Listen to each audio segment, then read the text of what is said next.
Welcome to the Tactical Table. When you evaluate Cameron Young's position at Augusta National this week, the analysis starts with what every data-backed evaluator on the PGA Tour circuit already agrees on. He is an elite-tier ball striker whose underlying metrics consistently rank among the stronger long-game profiles on tour.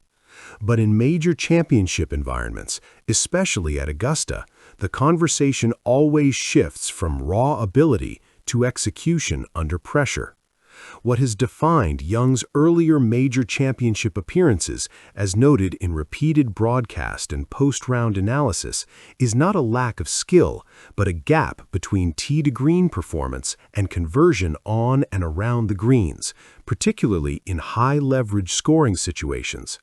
This week, however, the tone of the evaluation has been more measured.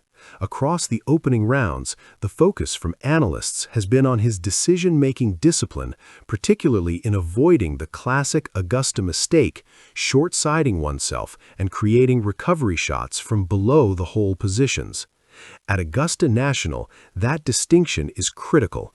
As highlighted consistently in Masters coverage, the course rewards players who prioritize angle control over aggression, especially on approach shots into heavily contoured greens. A key section under scrutiny remains the stretch commonly referred to by analysts as the momentum corridor, holes 11 through 13.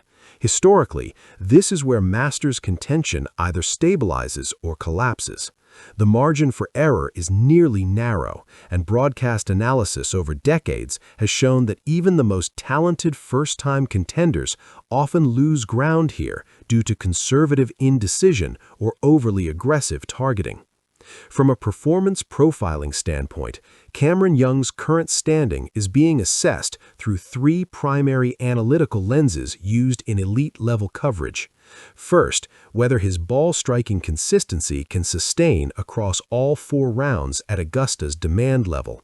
Second, whether his course management aligns with Augusta's risk-reward structure rather than raw distance advantage.